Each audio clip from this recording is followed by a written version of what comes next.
Hey YouTube, if you're watching this right now, you're interested in Chris Reeve knives, and most likely you're interested in the Sebenza. If you've done any research or if you've been into Chris Reeve knives for a while, you've heard of the Regular Sebenza. The Regular Sebenza was discontinued in 2008, and it was a handle style and blade shape that is different than the current 21 that you see today. We'll talk a little bit about the differences in just a minute. But the regular came in different flavors. You had the, over the years, you had the S30V with titanium, plain Jane. And then earlier, before that, in the late 90s and early 2000s, you had them in BG42 steel. You had the annual editions, which were in the premium wood inlays.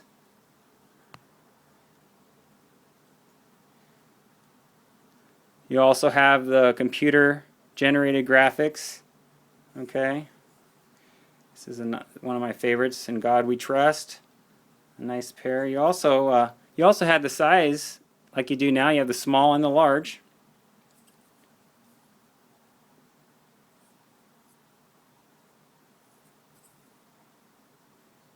And here's a small plane. This one actually was made in 2004. You can see the jimping here is a little different than a normal, than your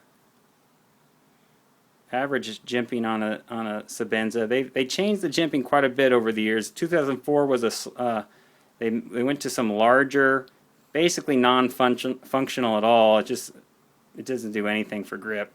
And I think they realized that soon enough, and they got rid of it.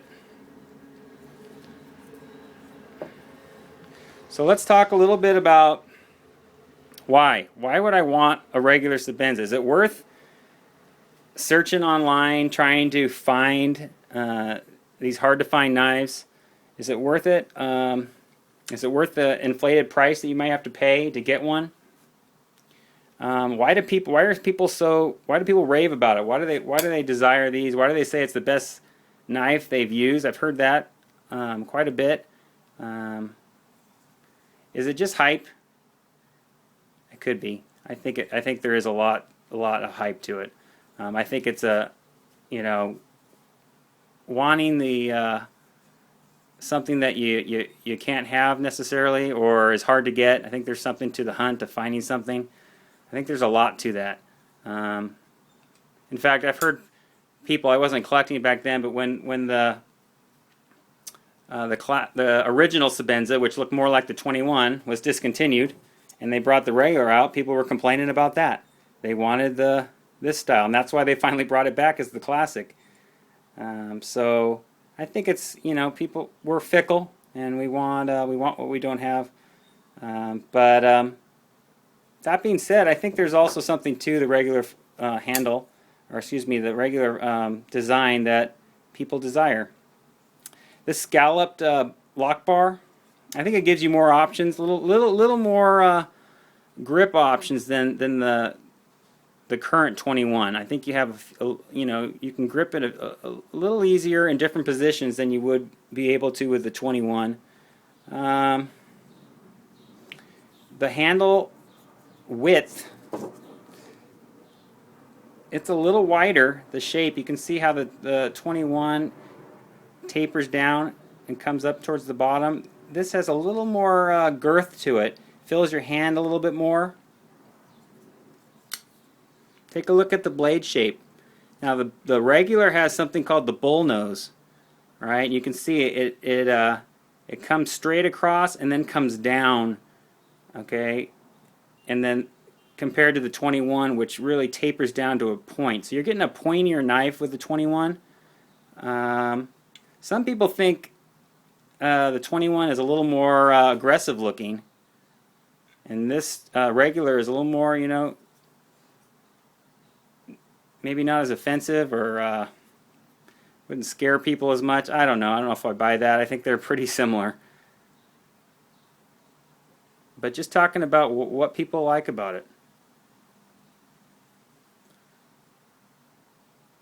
I'll tell you one thing, my thumb hurt a lot when I first got this knife, opening and closing it. These ridges really made it sore, and I never had that problem with the 21 or the Classic. So the 21 and the Classic, the opening is just a lot easier in my opinion. But that didn't take long. It took a week or so, and my thumb toughening up, and the regular opens up fine and closes just nicely.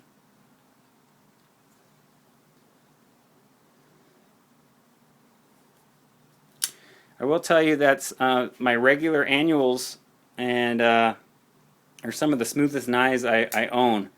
And I don't know if they do something special to those or what, but they are definitely very smooth opening and closing.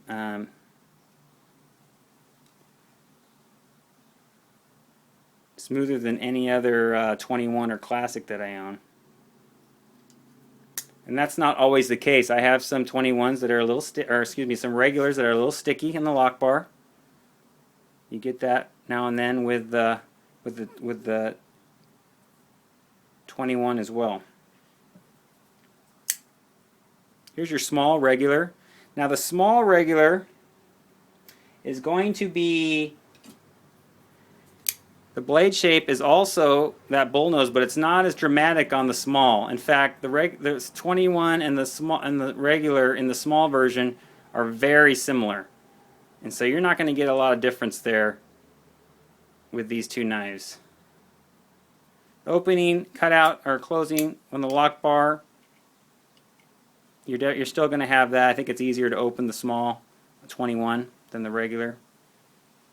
Both great knives though. Bottom line, I think, is if you have the opportunity to pick one of these up,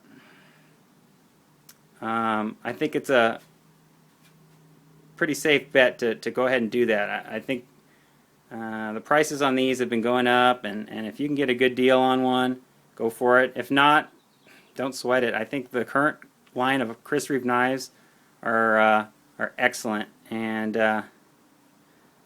you will not be disappointed in any of them.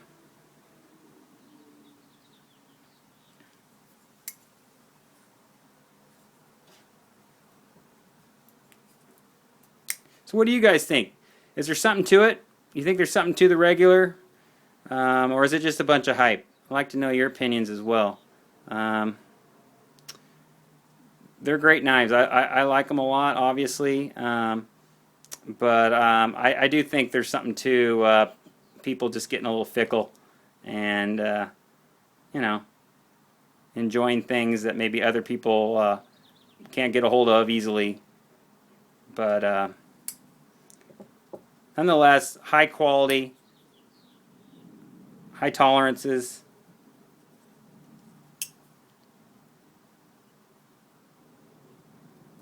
Fun knives. Thanks for watching.